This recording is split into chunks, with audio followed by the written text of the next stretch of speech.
அண்மை செய்தியை பார்த்துக் கொண்டிருக்கிறோம். அதிமுக முன்னாள் அமைச்சர் சி.வி. சண்முகத்தின் சர்ச்சை பேச்சு தொடர்பாக மாநில மகளிர் ஆணையம் தாமாக முன்வந்து புகாரை பதிவு செய்திருக்கிறது. இது தொடர்பான கூடுதல் விவரங்களோடு இணைகிறார் சிறப்பு செய்தியாளர் கோகுல். விவரங்கள். நடிகை நயன்தாரா குறித்து சர்ச்சை பேச்சு குறித்து தற்பொழுது முன்னாள் அமைச்சர் சி.வி. சண்முகம் மீது மாநில மகளிர் ஆணையம் விசாரணையை தொடங்கியிருக்கிறது.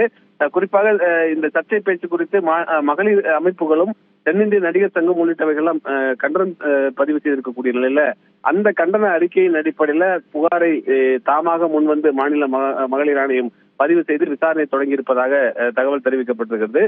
தொடர்ந்து இந்த விசாரணைக்கு பின்னர் இது குறித்து நடவடிக்கை எடுப்பதற்கு தமிழக டிஜிபிக்கு மாநில மகளிர் ஆணையம் பரிந்துரை செய்ய இருப்பதாகவும், அதே போல பாராளுமன்ற உறுப்பினராக சி.வி. சண்முகம் இருப்பதால் பாராளுமன்ற செயலாளருக்கு இது குறித்து மாநில மகளிர் ஆணையம் கடிதம் எழுத இருப்பதாகவும் தகவல் தெரிவிக்கப்பட்டிருக்கிறது. ஏற்கனவே மாநில மகளிர் ஆணையத்தில் சி.வி. சண்முகம் மீது ஏற்கனவே ஒரு புகார் இருப்பதாகவும், இது இரண்டாவது புகார் என்று அங்க இருக்கக்கூடிய அதிகாரிகளிடம் பேசும்போது அவருடைய தகவலா இருக்கிறது. தொடர்ந்து அவர் பேசிய வீடியோக்கள் எல்லாம் ஆதாரமாக இருப்பதால் இந்த வழக்குடைய விசாரணையை விரைந்து நடத்த இருப்பதாகவும், அவருக்கு சம்மன் நோட்டீஸ் எல்லாம் அனுப்பாமலே இந்த புகார் குறித்து டிஜிபியிடம் நடவடிக்கை எடுக்க பரிந்துரை செய்ய இருப்பதாகவும் மாநில மகளிர் ஆணையத்துடைய அதிகாரிகள் தகவலா இருக்கிறது. விவரங்களுக்கு நன்றி கோகுல்.